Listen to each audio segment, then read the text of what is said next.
Hendul, berjumpa dengan saya lagi, Romo Budi. Hari ini saya akan bertemu Pak Tony dan sekarang ini sudah sampai di depan rumahnya. Kita akan ngobrol terkait dampak dari pandemi COVID-19 ini terkait usaha, wirausaha. Dan kita akan ngobrol-ngobrol bersama Pak Tony.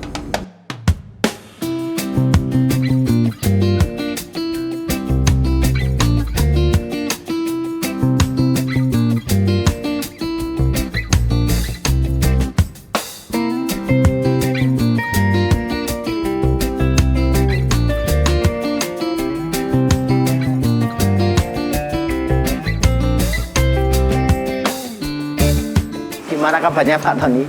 Sehat Romo, Berkas waras? bergas waras. Iya. Ya, saya kira kita menginginkan supaya pandemi cepat berakhir lah ya. Amin. Ya. Dan ini Pak Tony, pandemi ini kan, COVID ini kan berdampak macam-macam. Salah satunya terkait dampak ekonomi tentu. Dan persis di wilayah ini Pak Tony kan bergerak di wilayah ekonomi ya. Ya, betul. Katanya kan wirausaha gitu tuh. Ya, seperti itulah Romo. Dan ini tokonya ya. Ya, inilah toko sepatu saya. Nah, sebelum kita masuk ke pembicaraan lebih lanjut, mungkin Pak Tony memperkenalkan dulu ini usahanya apa sih yang digeluti selama ini. Oke, baik Romo, teman-teman semua. Perkenalkan saya Theodorus Tony Haryanto. Saya tinggal di Paroki Babadan. 15 tahun ini saya bergerak di distribusi sepatu, menjadi salah satu distributor dan agen beberapa sepatu nasional.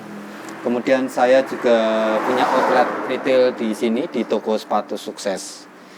Nah, dengan adanya corona ini, COVID-19 sangat berdampak sekali terhadap usaha yang saya tekuni hampir 15 tahun. Distribusinya macet, toko ecerannya juga bisa dibilang lumpuh total. Karena saya sadar masyarakat sangat tidak membutuhkan apa yang saya jual. Berkaitan dengan sepatu, tas, sandal, itu tidak ada dalam pikiran masyarakat untuk mendapatkannya. Nah itulah, sehingga saya tetap harus bergerak. Saya harus mempunyai gambaran-gambaran ke depan dan tidak boleh diam saja. Jadi semangat wirausahanya tetap muncul ya ini ya. Ya, harus Romo itu. Karena kan juga saya kira juga tidak mudah ya. Jadi teman-teman wirausaha yang lain juga saya kira juga berdampak, tidak hanya Pak Tony ya. Ya, Pak Tony kan sepatu. Jadi kebutuhan untuk saat ini kan terkait sepatu kan bukan kebutuhan yang pokok ya. Kebutuhan pokok ya makanan itu ya. Ya, betul ya. Yang lain kan juga berdampak. Hanya kan ada yang memang stuck ya. Teman-teman ya stuck. Jadi kalau kebentur ini lalu sampai saat ini pun mau apa bingung ya kan. Ada juga ya. Ya. Tapi Pak Tony kan tadi memilih untuk tetap bergerak meskipun untuk saat ini usaha utamanya ini dalam tanda petik agak macet, lalu mau bergerak. Lah bergeraknya ini apa yang menyemangati bergerak, lalu yang kedua lalu pilihannya apa? Ya, memang Romo, semua sektor ekonomi terkait dengan virus corona ini semua berdampak. Dari apa yang saya baca dari para pakar-pakar ekonomi yang ada di medsos, saya menyimpulkan ada 3 sektor yang ke depan sampai 2021 itu bisa bertahan. Yang pertama adalah sektor pangan, yang kedua sektor air, dan yang ketiga adalah sektor energi. Nah, saya langsung memilih harus mengambil peran di sektor pangan. Kalau saya tidak segera mengambil banting setir ke sektor pangan, saya khawatir lama-lama bulan Juni saya sudah tidak bisa berdiri lagi. Nah, akhirnya 1 bulan kemarin saya sudah mulai merintis. Walaupun sebelumnya, 6 bulan sebelumnya itu saya sudah merintis kuliner, bisnis minuman mixu boba, minuman-minuman ala kekinian anak muda. Tetapi juga kena dampak karena penjualannya juga tidak bisa stabil.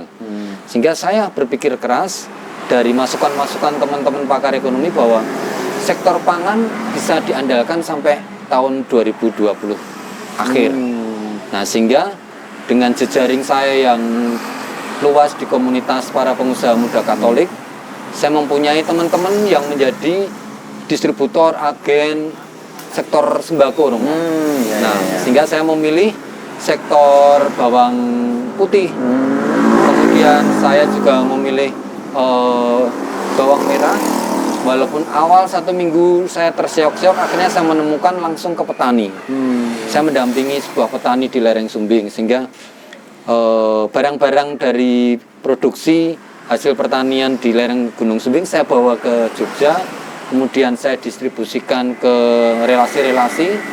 Ya puji Tuhan, Romo, bisa bertahan dan bahkan peningkatan omset juga lumayan bisa menghidupi karyawan, bisa bayar cicilan-cicilan, Romo, gitu.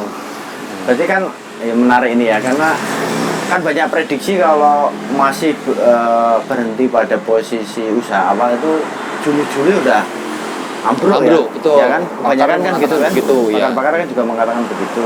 Tapi lalu Pak Tony kan memilih jalan lain. Itu tadi yang saya ingat karena jejaring ya. Jejaring, betul. Jejaring, yang kedua membaca situasi. Berarti kan belajar itu ya. Belajar dan mengikuti medsos, Mo. Mengikuti medsos. Jadi saya kira ini yang penting juga ya Pak untuk teman-teman yang mungkin usaha untuk saat ini ya. Iya, betul. Sehingga kalau dalam kondisi terpuruk seperti ini, hampir semua sektor terpuruk. Tetapi kalau kita semakin diam dan menunggu apa yang harus dilakukan dan bantuan pemerintah, saya pikir itu suatu kekonyolan. Sehingga yang harus dikerjakan adalah kita bergerak, kemudian kita mencari jejaring apa yang ada di lingkaran kita. Nah, kemudian apa yang bisa kita kerjakan. Nah, sektor pangan menjadi pilihan saya. Mungkin teman-teman yang mempunyai bidang di sektor energi bisa saja mengembangkan sektor energi. Seperti penjualan pulsa, kuota, itu kan sampai kapanpun dibutuhkan. Nah, bagaimana sektor ini dikemas menjadi sesuatu yang menarik, sehingga anjuran pemerintah untuk tetap di rumah saja, menjaga kesehatan dan lain-lain kita layani, Mo, begitu. Nah, ada juga sektor air. Nah, sektor air itu biasanya perusahaan-perusahaan besar yang bermain seperti itu. Nah, kalau saya sih menyarankan teman-teman yang bergerak di bidang sektor pangan, kemudian sektor energi, bergerak, berinovasi, membuat kreativitas, membuka jaringan, dan sekali lagi jangan malu mewartakan bisnismu, Mo. Gitu. Iya ya, berarti itu ya. Jadi kan dari sepatu ke pangan ini loh. Ini awalnya gimana Pak? Kok bisa sampai itu? Lalu sampai sekarang katanya udah makin berkembang untuk mencukupi membayar karyawan dan sebagainya ya. Itu gimana itu? Awalnya ada teman lintas paroki yang menjadi distributor bawang merah, bawang bombay importir. Kemudian ya saya terus terang saja sama teman saya bahwa bisnis sepatu saya baru dalam kondisi seperti ini. Untuk hidup aja mungkin Mei Juni sudah tidak bisa. Sehingga akhir Maret itu saya mencoba untuk bernego bagaimana saya bisa diberi peran untuk mengambil barang, kemudian saya mendistribusikan. Untuk awal memang saya tidak berani banyak, Mo. Awal hanya 20 kilo, kemudian tanpa malu-malu saya sebar ke lingkaran-lingkaran jaringan Katolik yang ada di gereja, kemudian yang di lingkungan-lingkungan, bahwa saya sekarang mengambil peran sebagai pedagang berambang bawang begitu. Nah, tetapi juga saya menyarankan teman-teman tidak cuma menjual barang itu secara konvensional. Artinya kita diajarkan medsos menjadi kekuatan penting dalam hal penjualan online, dan juga bagaimana kita membuat konsep bahwa barang kita itu juga enak dilihat. Artinya bagaimana kita mau ngemas berambang bawang itu menjadi sebuah konsep promosi yang menarik melalui Instagram atau melalui medsos yang lainnya. Dan ini terbukti berhasil ya Pak ya? Ya, puji Tuhan, Romo, dalam 1 bulan ini saya ke lereng Sumbing itu ngambil ke petani 3 ton. Seminggu 3 kali 3 ton. Bukan 3 ton, 3 kuintal, 300 kilo. Nah, ya dibantu teman-teman, kemudian saya juga berbagi ke teman-teman, ada OMK, ada ibu-ibu WK, yuk jadilah reseller kami. Sehingga saya mengambil keuntungan sedikit, mereka bisa mengambil keuntungan, bisa dijual sesuai dengan harga pasar. Saya bisa bergerak, tapi teman-teman yang di bawah pun juga ikut bergerak. Berarti ikut menggerakkan yang lain Ikut juga menggerakkan ya. yang lainnya juga, Romo. Berarti sebenarnya tidak hanya memikirkan usaha sendiri ya Pak ya, tapi Iya, juga betul. membantu jelas petani ya kan. Petani Mendapatkan terbantu. harga yang wajar, Mo. Wajar. Ya. Lalu yang Reseller itu dari OMK, WK, dan komunitas lainnya bisa bergerak juga bisa ya. bergerak juga. Oke. Jadi memang pola jejaring ini lalu harus kuat ya Pak ya. Harus kuat, iya betul. Lalu ini kan saya kira juga yang lain bergerak ya, termasuk komunitas-komunitas, gereja, juga mungkin masyarakat. Sejauh Pak Tony tahu berkaitan dengan wirausaha dan dampak ekonomi ini apa saja yang sudah bergerak Pak? Artinya bisa jadi yang kemarin tidak pernah ada ketika normal, tetapi karena COVID lalu ada sesuatu yang terjadi. Itu apa Pak? Misalnya mungkin ada komunitas online lalu apa gitu. Yang cukup mengembirakan ini di beberapa jejaring yang saya ikuti, ada berbagai komunitas itu membuat jejaring. Ada yang namanya lintas online antar paroki. Itu bahkan anggotanya sudah mendekati 400-500 anggota. Dan digawangi oleh teman-teman juga, dan itu luar biasa, Mo. Jadi mereka memperkenalkan diri, saya dari paroki ini, umur sekian, alamat sekian, kemudian mempunyai produk bla bla bla bla, sehingga siapa yang membutuhkan di grup itu bisa terlayani dengan baik.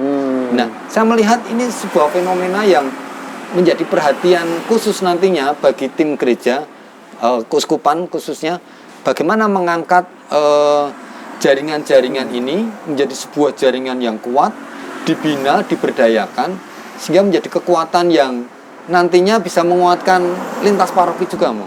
Jadi yang mungkin dulu bahkan tidak terdeteksi secara data ini malah muncul ya Pak? Malah muncul, betul. Dan kaya sekali sebenarnya. Dan mereka dengan senang hati memperkenalkan diri. Bahwa saya sendiri ketika ikut di grup itu juga kaget.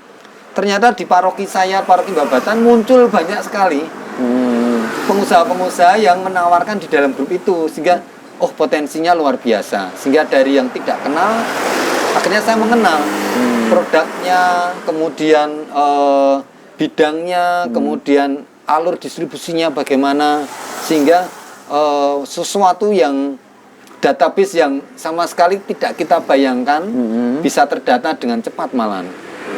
Berarti ya ini mah temuan ya. Temuan, ya. Temuan masing-masing, tetapi ketika nanti dijaringkan lalu menjadi kekuatan besar sebenarnya. Betul, Mo. Dan ke depan saya kira prospek ini Pak ya. Sangat prospek, hanya mungkin karena di dalamnya ini para pelaku usaha yang dengan berbagai macam karakter dan lain-lain, mungkin perlu dipikirkan bagaimana pola-pola yang bisa menjembatani mereka, merangkul mereka, kemudian bisa mendampingi dan memberdayakan potensi-potensi mereka, Mo. Nah, mungkin ada komisi di keuskupan, Mo, yang bisa merangkul mereka untuk menjadi sebuah gerakan yang sangat solid. Berarti kedepannya justru malah bisa menjadi gerakan bersama yang lebih besar ya. Betul, Mo. Dan nanti juga sistematis juga ya. Betul. Massal gitu ya untuk keuskupan. Iya. Ini salah satu temuannya sebenarnya. Betul. Terdesak oleh pandemi malah menemukan itu, sehingga ketika nanti kita bikin Yes kedua, ketiga, kita sudah punya anggota yang banyak, Mo. Lebih banyak lagi ya. Iya, Nah, kaitannya dengan Yes ini Pak, yang ikut Creative Square ya kemarin, setahun kemarin ya kita lakukan. Sudah berjalan, harusnya tahun ini akan ada, tapi nanti polanya mungkin diubah dengan misalnya diskusi streaming lah nanti ya Pak ya. Ini kan kita menggawangi anak-anak muda, ya kan, yang Yes dan juga Get mungkin ya. Iya. Mungkin entrepreneurship training itu. Nah, pandemi ini kan sebenarnya tidak kita inginkan, tapi begitu saja datang dan menggempur kita semuanya lah, termasuk dampak ekonomi. Dan kalau menurut Pak Tony dengan pembelajaran ini, ke depan bisa jadi akan ada lagi hal seperti ini dengan bentuk yang lain mungkin ya, yang menggempur posisi ini. Nah, strategi yang mungkin bisa kita buat untuk antisipasi supaya juga tidak kelangar banget akan mati, itu apa Pak? Dengan belajar dengan situasi pandemi ini. Belajar dari virus corona pandemi ini, kekuatan itu tidak bisa berasal dari diri sendiri, Mom. Jadi ketika kita mempunyai jejaring yang kuat dan ketika kita mengalami sesuatu masalah di usaha kita, dan ketika kita berani mengatakan pada teman-teman bahwa usaha kita itu baru mengalami persoalan, masalah, sehingga saya yakin kok di dalam berjejaring, di dalam relasi, ketika kita mempunyai integritas yang baik, banyak kok yang membantu, banyak kok yang menawarkan, coba sajalah jualan produkku, coba sajalah bisnis saya, cobalah. Nah, sehingga tawaran-tawaran itu yang masuk ke saya, sehingga bagaimana saya menyaring yang cocok buat saya apa, yang sesuai dengan kapasitas saya, kemampuan saya apa, sehingga saya memutuskan seperti tadi saya sampaikan, sektor pangan saya sentuh. Dan ketika sektor pangan saya sentuh, ya saya harus menyentuh relasi lagi yang berkaitan dengan sektor pangan. Teman-teman yang buka catering, teman-teman yang buka resto, ayolah belanjanya ke tempat saya. Kita saling menguatkan. Nah, fungsi jejaring itu, Mo. Sehingga saya yakin kalau komunitas jaringan ini kuat, nanti dihantam oleh berbagai macam istilahnya wabah atau musibah atau gejolak apapun, ketika jejaring itu kuat, itu kekuatan kita kok. Tetap jalan ya Pak? Tetap jalan. Meskipun mungkin berubah, berbelok sedikit atau ya, mengalihkan banting setir. Nah, itu wajar dalam dunia bisnis. Oke.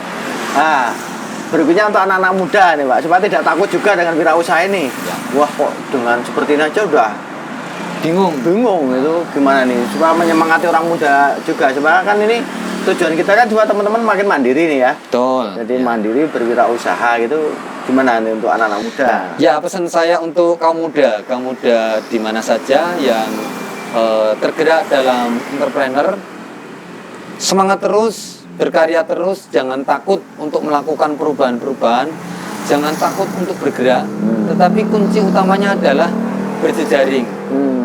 Berjejaring, tidak perlu malu, wartakan saja apa bisnismu. Sekecil apapun bisnismu, ketika itu menjadi api kecil dan teman-teman mensupport, itu apinya akan semakin besar. Untuk anak-anak muda ya? Betul. Jadi jangan takut untuk berwirausaha ya? Jangan takut untuk berwirausaha. Menyenangkan ya Pak ya? Sangat menyenangkan, Pak. Sampai saat ini, memang lalu hidup ya dengan wirausaha ini ya? Betul, Mo. Sangat menghidupi.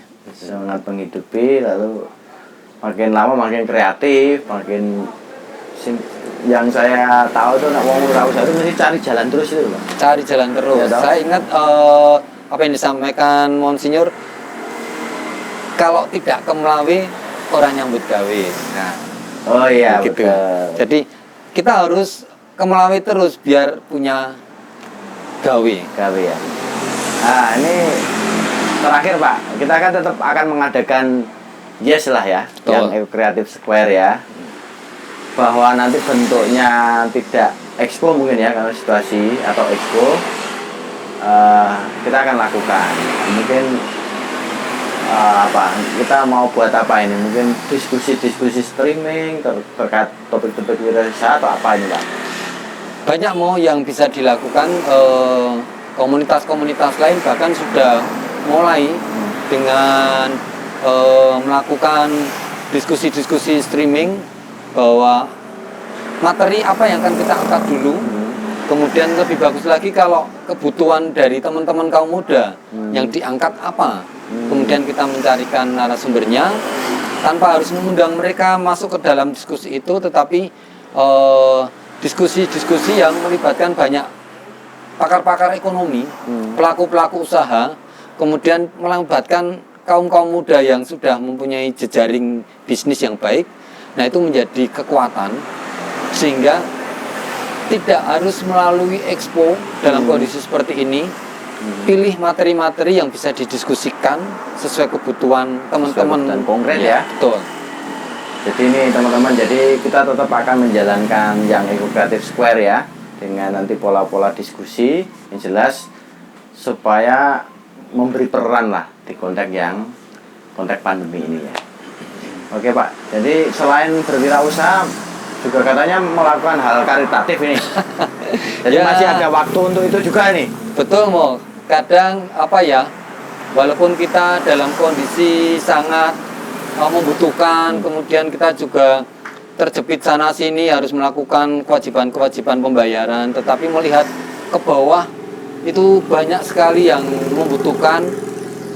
Kami dari komunitas SLB Marganingsih itu kemarin membagikan paket-paket sembako untuk mahasiswa-mahasiswa yang ada di Yogyakarta dengan tim yang sudah dibuat, kemudian verifikasi yang baik, kemudian ada sekitar 287 mahasiswa di Jogja yang kita beri sembako, kurang lebih bisa bertahan untuk 7 hari. Nah, kemudian juga ada teman-teman dari lingkaran kita yang sangat membutuhkan, teman-teman difabel, teman-teman ibu-ibu dan janda, kemudian anak-anak yatim yang kita support juga. Nah, artinya apa? Bahwa ketika kita terlalu egois bahwa saya harus menyelamatkan diri kita dulu, Usahanya termasuk ya. usahanya termasuk harus diselamatkan dulu tanpa memikirkan yang lainnya juga, saya pikir di mana rasa keadilannya ketika kita masih diberi kemampuan untuk berjejaring, mencari donasi, menggalang donatur, kemudian kita mengumpulkan dan membagikan, itu juga merupakan sesuatu yang bagaimana ya, mungkin tidak bisa diungkapkan, sebuah rasa yang menggembirakan saja bisa berbagi. Ya, karena sama-sama manusia ya. Ya, betul. Jadi istilah kita solidaritas. Kalau istilahnya pemerintah gotong royong gitu ya. Betul. Kita juga dibantu oleh Karinakas, para donatur. Untuk tahap pertama memang kita fokus kepada mahasiswa terdampak yang masih stay di Jogja. Kemudian nanti tahap kedua kami masih memikirkan pola-pola bagaimana dampak masyarakat yang kena PHK, dampak masyarakat yang tidak punya pekerjaan, itu bagaimana kita bisa ikut ambil bagian meringankan beban mereka. Oke. Ya Pak Tony, terima kasih atas obrolannya. Ini inspiratif dan untuk teman-teman muda ya yang mungkin yang sekarang berwirausaha dan punya pengalaman yang sama. Ini ada pengalaman dari Pak Tony dan bisa jalan. Saya kira teman-teman muda juga bisa menjalankan ya, dan untuk punya jejaring dan macam-macamnya. Ya. Sekaligus yang penting bahwa kita tetap berpikir tidak hanya untuk diri, tapi juga untuk yang lain, sehingga prinsip gotong royong, solidaritas itu sungguh akan menjamin bahwa kita bisa hidup dan kembali ke apa orang bilang new normal atau new normal mungkin ya. New normal. Terima kasih atas obrolannya. Sama-sama, Lain kali Romo. kita ngobrol lagi. Terima kasih. Nuhun.